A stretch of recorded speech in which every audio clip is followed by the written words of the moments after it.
Radio Publique Africaine.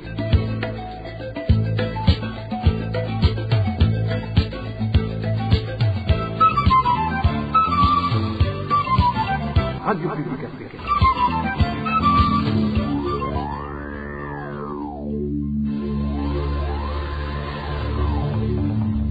C'est le moment de suivre le journal parlé en français. À la présentation, Eloge Diva, Remesha. 20e jour du mois de novembre 2025. Bonsoir et bienvenue dans ce journal. Tout de suite, les principaux titres. Le monde entier a célébré ce 20 novembre 2025 la journée internationale dédiée aux droits des enfants. La situation dans certaines localités du pays montre qu'il y a encore à faire pour que les droits des enfants soient totalement respectés. Et plus de 60 employés de l'entreprise indienne Isita Indian, chargés de mettre en œuvre le projet d'installation de poteaux d'éclairage public au niveau de certaines zones de la province de Wuhumuza, réclament leur salaire après 4 mois d'arriérés. Vous allez entendre leur grogne dans ce journal. Et après plusieurs mois d'attente du paiement de leur argent, les caféculteurs de différentes localités du pays vont bientôt être payés. Le directeur général de l'ODK l'a encore une fois annoncé mardi le 18 novembre. Voilà pour les titres, le développement dans quelques instants. Au bonsoir, et démarrons ce journal par cette brève sécuritaire. Un homme connu sous le nom de Bichadjuko Joseph, âgé de plus de 60 ans, a été retrouvé dans un état critique ce jeudi matin au niveau d'un endroit appelé Kwijiti, situé sur la colline Mutobo, en zone Ruhororo, commune Tangara, c'est en province de Butanyerera. Il a été violemment agressé la nuit précédente alors qu'il rentrait du village de Mukoni, d'où il est originaire, pour regagner sa résidence habituelle au niveau du site des déplacés de Ruhororo. Selon des sources locales, l'agression aurait été perpétrée par des Imbonerakure qui patrouillent régulièrement durant la nuit. Et je vous le disais en titre, le monde a célébré ce 20 novembre 2025 la Journée internationale des droits des enfants. Cette journée a été créée pour commémorer l'adoption de la Convention relative aux droits de l'enfant, adoptée le 20 novembre 1989 par les Nations Unies, et pour sensibiliser au respect et à la jouissance des droits de l'enfant par tous les enfants du monde. Dans une déclaration sortie ce mercredi, Artemon Katihabgab, le ministre ayant les droits de la personne humaine dans ses attributions, a indiqué que le Burundi fournit des efforts pour respecter les droits des enfants, notamment avec la gratuité de l'enseignement fondamental, ainsi que les soins médicaux des enfants de moins de 5 ans. À ratifier la Convention internationale des droits de l'enfant, les États partis se sont engagés à la mettre en application dans son intégralité. C'est dans cette optique que, 36 ans plus tard, les mêmes États sont invités à renouveler leur engagement à mettre pleinement en œuvre cette convention et à réaliser ainsi les droits de l'enfant à 11e siècle. La célébration du 36e anniversaire de la CID sera alors une grande opportunité pour toutes les parties prenantes de faire une évaluation sur des progrès réalisés au cours de 36 ans, sur les progrès réalisés au cours de 36 ans à tous les niveaux, d'une part, et d'autre part, de se fixer d'autres objectifs pour avancer vers un monde où les droits de l'enfant sont pleinement respectés. À ce titre, nous voudrions informer le public que durant 35 ans de ratification, le gouvernement du Burundi, à travers le ministère de la Justice, des droits de la personne humaine et du genre, le ministère sectoriel, en collaboration avec les différents acteurs intervenant dans le domaine de la protection de l'enfance, a réalisé plusieurs initiatives qui ont permis l'amélioration de la vie d'une multitude d'enfants. Ici, il y a lieu de citer la décision de gratuité de l'enseignement fondamental, la gratuité de soins médicaux pour les enfants de moins de 5 ans, droit à la santé, gratuité de soins de maternité pour les femmes enceintes, mise en place des comités de protection de l'enfant sur tous les niveaux, etc. À cela s'ajoute un cadre légal, politique institutionnelle bien adéquat, un environnement protecteur avec l'appui de différents intervenants. Le Burundi entend poursuivre les efforts engagés en vue de donner à tous les enfants les opportunités de jouir de leurs droits à travers un cadre solide de coordination des interventions. Au Burundi, cette journée va être célébrée en date du 29 novembre et les cérémonies auront lieu en commune Nahangwa de la province Bujumbura. Le thème retenu pour cette année est Ma voix, mes droits. La célébration de cette journée arrive donc au moment où il se remarque toujours dans certaines localités le non-respect des droits de l'enfant. Le cas illustratif est celui du nombre très élevé des enfants, encore très jeunes, qui vivent dans la rue au centre-ville de Bujumbura. Ces derniers passent leur temps à mendier, une situation qui est en grande partie le résultat de la pauvreté qui sévit dans leur famille d'origine. Certains des habitants de la ville de Bujumbura qui se sont entretenus avec la RPA disent que si le gouvernement ne prend pas en main cette question, il est difficile de croire en un avenir meilleur de cette génération d'enfants.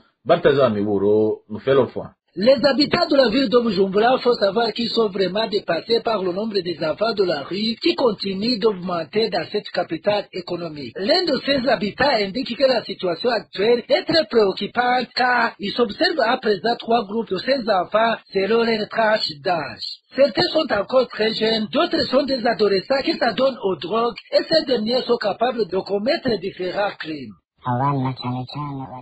Ces enfants se trouvent précisément au centre-ville de Bujumbura. Ce qui est frappant actuellement, c'est qu'on voit des petits-enfants qui portent des nourrissons sur le dos. Et il y a un autre groupe d'enfants qui ont plus de 15 ans qui consomment de la drogue en colle, en bière ou en tabac. Puis il y a le 3e groupe de ceux qui ont plus de 17 ans qui sont très dangereux car ils sont devenus comme des groupes de criminels. Ils volent et s'enfuient à travers des grands caniveaux qui se trouvent par exemple près de l'ambassade de la Russie et près de l'hôtel Novotel.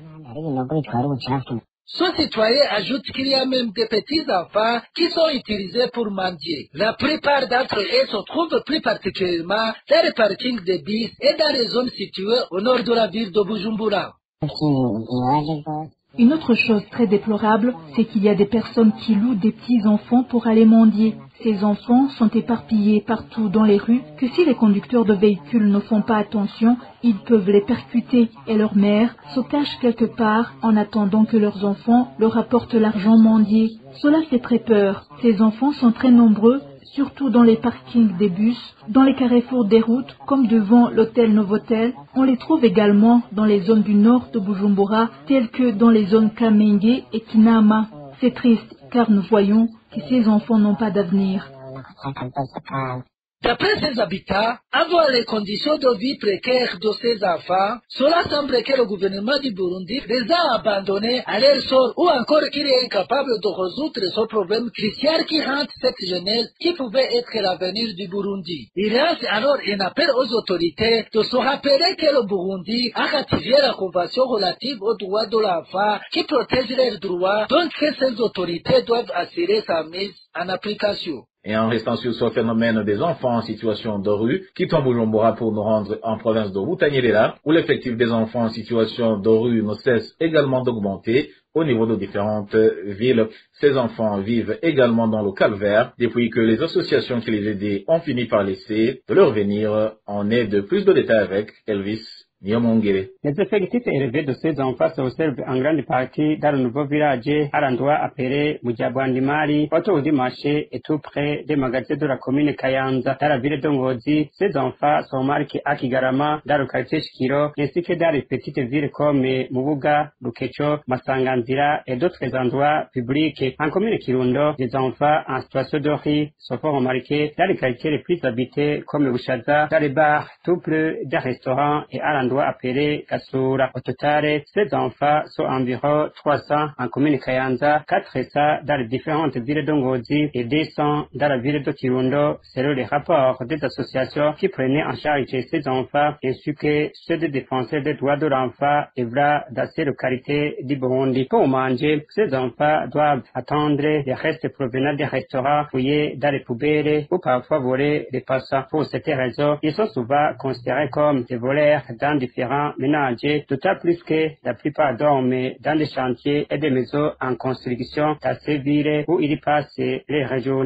Néanmoins, parmi eux, ceux qui rentrent le soir sur les collines d'origine pour rejoindre les familles vivant loin de ces villes le plus choquant est que même les organisations qui prenaient en charge ces enfants de FENADEB, OIDEB, Terre des Hommes, Fondation STAMU et d'autres qui les aidaient en matière de soins de santé, d'accompagnement judiciaire d'éducation et de formation professionnelle ne reçoivent plus de soutien extérieur comme auparavant. Et après l'incident survenu en date du 18 novembre 2025 dans le dortoir des filles du lycée Moussema, le Centre pour le renforcement de l'éducation et du développement de la jeunesse se dit préoccupé par les incidents qui se multiplient ces derniers jours au niveau de différentes écoles du pays. Le vice-président du CREDEJ dit que nombreux de ces bâtiments sont vétustes et ont été construits sans respecter les normes techniques en matière d'infrastructure, ce qui met en danger les élèves ainsi que les enseignants. Félix Bachaïsawa appelle le gouvernement du Burundi à mettre en place des équipes chargées d'inspecter l'état des infrastructures scolaires afin de prévenir de tels accidents. À titre d'illustration, l'incident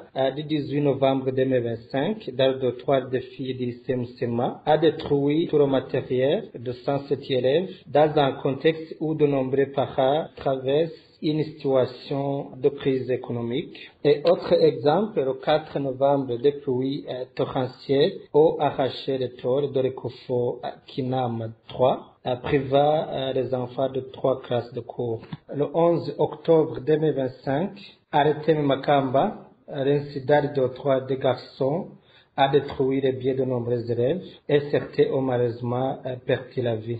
Ces incidents sont fréquents dans les écoles secondaires et aussi dans les universités où les infrastructures, notamment au campus Kiriri, sont très mal entretenues. Et le CREDEJ recommande au gouvernement d'augmenter le budget alloué à l'éducation pour relever ces défis, de protéger les élèves dans les classes, de réhabiliter les sanitaires et améliorer l'hygiène scolaire, particulièrement à cette période où les maladies liées au message se répandent dans les écoles. Le CREDEJ recommande également la mise en place de commissions chargées d'inspecter régulièrement l'état des infrastructures scolaires avant la publication de rapports et l'initiation de projets de protection du milieu scolaire. Poursuivons ce journal par la page gouvernance. Les lamentations sont légion chez les 62 employés de l'entreprise indienne Isita Indian, chargée de mettre en œuvre le projet d'installation de poteaux d'éclairage public dans les zones de Ngakiro et Tchendajuru en province de Buhumuza. Ils affirment qu'ils n'ont pas été payés depuis 4 mois. Alors que ce projet arrive bientôt à son terme, ces travailleurs demandent aux autorités administratives ainsi qu'aux responsables de la régie des eaux d'intervenir afin qu'ils puissent recevoir leur salaire. Les détails avec David Claude Bananayo. La société indienne Isita Indian installe depuis 2 ans des poteaux électriques dans les zones de Ngakiro et Tchendajuru. Elle emploie 34 travailleurs à Ngakiro et 28 à Tchendajuru. Mais selon nos sources sur place, ces travailleurs n'ont pas touché leur salaire depuis 4 mois. Les travaux sont même suspendus depuis 1 mois. Certains travailleurs ont confisqué du matériel pour exprimer leur colère et réclamer leur dû. Dans le même temps, Palasana, l'un des responsables d'Isita Indian, chercherait à recruter de nouveaux travailleurs pour terminer le projet. Toujours selon nos sources, les arriérés réclamés à Ngakiro s'élèvent à 10 millions de francs burundais. À Tchendajuru, le montant total atteint 34 millions de francs. Les travailleurs affirment avoir déjà saisi les autorités de la province de Buhumuza et les responsables de la régie des eaux. Ils demandent qu'une solution soit trouvée pour qu'ils soient enfin payés. La rédaction de la RPA n'a pas pu joindre Palasana, l'un des responsables de la société Isita Indian. Quant à la régie des eaux, elle indique avoir échangé avec les responsables de cette entreprise, lesquels ont accepté de prendre en charge ses employés. Et l'Office de développement du café au Burundi, ODECA en sigle, a annoncé aux caféculteurs que jusqu'au 25 novembre, ils seront tous payés de leurs arriérés. Dans un communiqué sorti mardi dernier, le directeur général de l'ODECA, Oscar Uikunda, a appelé les caféculteurs qui ont donné de numéros de téléphone ou des comptes bancaires erronés à se présenter aux stations de lavage de l'ODECA pour permettre la correction de ces erreurs en vue d'obtenir leur argent. Sur le plus tôt, Oscar Uikunda, il est le directeur général de l'ODECA. Nous avons pu effectuer les paiements à tous les caféiculteurs, les ordres de virement jusqu'en date du 28/10/2025, mais jusqu'à maintenant, nous avons pu remarquer qu'il y a au moins 19% des caféiculteurs qui n'ont pas eu les reflets sur leurs comptes. Nous avons profité de cette occasion pour faire l'évaluation au sein des opérateurs privés où nous avons trouvé que le paiement s'élève à 70%, où nous avons remarqué qu'il y a eu des irrégularités. Nous nous sommes convenus que jusqu'à mardi le 25, tous les caféiculteurs auront les reflets sur leurs comptes. Nous profitons de cette occasion pour lancer un appel aux caféiculteurs qui ont acheminé les récoltes aux stations de lavage de l'ODECA, que nous allons commencer donc la campagne de les recevoir et qu'on va les recevoir depuis demain mercredi jusqu'à jeudi, et pour qu'ils puissent donc nous amener les comptes qui leur appartiennent, les numéros de l'IMICASH qui correspondent à leurs noms. Nous les tranquillisons que jusqu'à mardi le 25, et tout le monde a les reflets sur leurs comptes. Les microfinances traînent les pieds et pour transférer l'argent au compte des caféiculteurs. Et donc nous lançons donc un appel à ces microfinances pour qu'ils puissent utiliser les efforts dans les 3 jours qui restent et pour que les caféiculteurs aient leur argent sur les comptes durant donc cette semaine.